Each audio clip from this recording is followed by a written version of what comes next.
നമസ്കാരം. പ്രമുഖ വാഹന നിർമ്മാണ കമ്പനിയായ വെയ്മോയുടെ ഡ്രൈവറില്ല റോബോ ടാക്സികൾ ലണ്ടനിലും വ്യാപകമാകാൻ പോകുന്നു.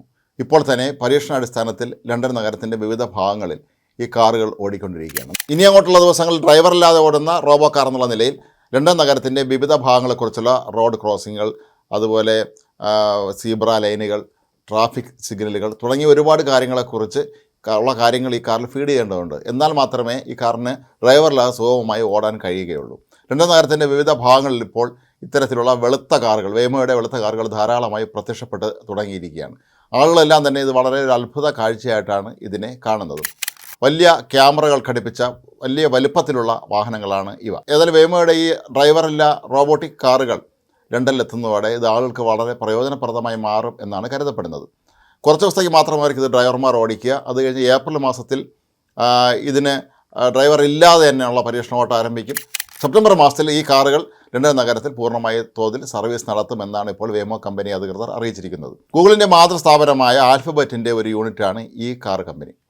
അമേരിക്കയിൽ വളരെ വ്യാപകമായ തോതിൽ വിജയകരമായി തന്നെ ഈ കാറ് നിരത്തിലിറങ്ങിയതിൻ്റെ പശ്ചാത്തലത്തിലാണ് മറ്റു രാജ്യങ്ങളിലേക്ക് കൂടി ഈ ഇത്തരത്തിലുള്ള കാറുകൾ എത്തിക്കുന്ന കാര്യം കമ്പനി ആലോചിച്ചത്. അങ്ങനെ ലോകത്തെ വളരെ പ്രധാനപ്പെട്ട നഗരങ്ങളിലൊന്നായ ലണ്ടനിലേക്കും ഇതിൻ്റെ സർവീസ് വ്യാപിപ്പിക്കാൻ തീരുമാനിച്ചിട്ടുള്ളത്.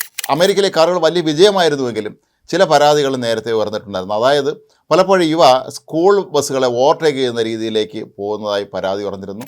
അമേരിക്കയിലെ രീതി അനുസരിച്ച് സ്കൂൾ ബസ്സുകളെ അങ്ങനെ മറ്റ് വാഹനങ്ങൾ അധികം പെട്ടെന്ന് ഓവർടേക്ക് ചെയ്യാറില്ല. പക്ഷേ ഈ വാഹനങ്ങൾ സ്കൂൾ ബസ്സാണെന്ന് അറിയില്ലല്ലോ, റോബോട്ടിക് കാറാണല്ലോ.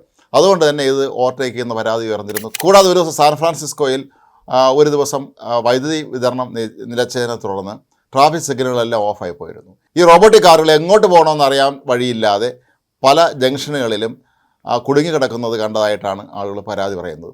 ലണ്ടൻ പോലെയുള്ള ഒരു നഗരത്തെ സംബന്ധിച്ചിടത്തോളം അവിടെയും ഇക്കാര്യത്തിൽ വളരെയേറെ ശ്രദ്ധ ആവശ്യമാണ് എന്നാണ് പലരും പറയുന്നത്. എന്നാൽ കമ്പനി പറയുന്നത് എല്ലാ കാര്യത്തിലും പൂർണ്ണമായ സുരക്ഷ തന്നെയാണ് ഉറപ്പാക്കുന്നത്.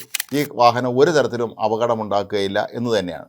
മറ്റു പലരും സംശയം പ്രകടിപ്പിക്കുന്നത് ആരെങ്കിലും സൈബർ ആക്രമണം നടത്തി ഈ വാഹനങ്ങളുടെ ദിശ മുഴുവൻ മാറ്റിവിടുകയാണെങ്കിൽ അത് വലിയ തോതിലുള്ള അപകടങ്ങൾ വരുത്തി വയ്ക്കും എന്നാണ്. പക്ഷേ ഈ കാർ നിർമ്മാണ കമ്പനി പറയുന്നത് അങ്ങനെയൊന്നും സംഭവിക്കുകയില്ല. സൈബർ ആക്രമണത്തെയൊക്കെ തന്നെ പ്രതിരോധിക്കാനുള്ള സംവിധാനങ്ങൾ തങ്ങളുടെ വാഹനങ്ങളിൽ ഒരുക്കിയിട്ടുണ്ട് എന്നാണ്. ടാക്സികൾ ചുറ്റുമുള്ള ലോകത്തിൽ നിന്നുള്ള ഡാറ്റ ശേഖരിക്കുന്നതിനും ഉപയോഗിക്കുന്നതിനും 4 സെൻസർ സംവിധാനങ്ങൾ ഉപയോഗിക്കുന്നു. വിഷൻ, റഡാർ, മൈക്രോഫോൺ, ലിഡാർ എന്നിവയാണ് ഇത്. വാഹനത്തിൻ്റെ ബൂട്ടിലുള്ള ഒരു ശക്തമായ സെർവർ ചുറ്റിനുമുള്ള അന്തരീക്ഷത്തിലുള്ള അല്ലെങ്കിൽ പരിസരങ്ങളിലുള്ള എല്ലാ കാര്യങ്ങളും ഇതിൽ ഫീഡ് ചെയ്യുകയും അത് നൽകുന്ന നിർദ്ദേശങ്ങൾക്കനുസരിച്ച് വാഹനം മുന്നോട്ട് പോവുകയുമാണ് നിലവിൽ ഈ വാഹനം ചെയ്യുന്നത്. ഏതായാലും അമേരിക്കയെ സംബന്ധിച്ചിടത്തോളം അവിടെ വലിയ തോതിലുള്ള അപകടങ്ങളൊന്നും ഈ വാഹനം വരുത്തി വെച്ചില്ല എന്നുള്ളത് വളരെ ആശ്വാസകരമായ കാര്യമാണ്.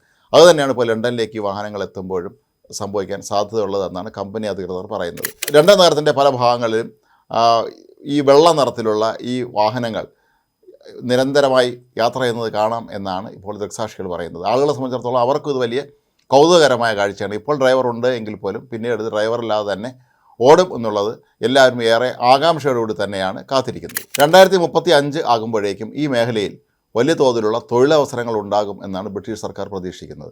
അതുകൊണ്ട് തന്നെയാണ് അവർ ഈ പദ്ധതിക്ക് എല്ലാവിധ പ്രോത്സാഹനങ്ങളും നൽകുന്നത്. ഏതായാലും ലണ്ടനിലും കൂടെ ഈ വാഹനങ്ങൾ ഓടിത്തുടങ്ങിയാൽ വലിയ താമസമില്ലാതെ അത് ഇന്ത്യയിലേക്കും എത്തുമെന്ന് തന്നെയാണ് പ്രതീക്ഷിക്കപ്പെടുന്നത്. നമ്മുടെ റോഡുകൾ ഒരുപക്ഷെ ബ്രിട്ടനിലെയോ അല്ലെങ്കിൽ അമേരിക്കയിലെയോ പോലെ അത്രയും വലിയ സജ്ജമായ രീതിയിലുള്ളതല്ല എങ്കിൽ പോലും ഡൽഹി പോലെയൊക്കെയുള്ള മഹാനഗരങ്ങൾ ഒരുപക്ഷെ ഈ കാറുകൾക്ക് കൂടുതൽ സൗകര്യപ്രദമായി സഞ്ചരിക്കാൻ കഴിയുമെന്നാണ് പൊതുവെ പ്രതീക്ഷിക്കപ്പെടുന്നത്. എന്തായാലും നമ്മുടെ നാട്ടിലും ഇത്തരത്തിലുള്ള ഡ്രൈവറില്ല റോബോട്ട് ടാക്സികൾ എത്തുന്ന ദിനം കാത്തിരിക്കുകയാണ് ഇന്ത്യയിലെ യാത്രക്കാരും.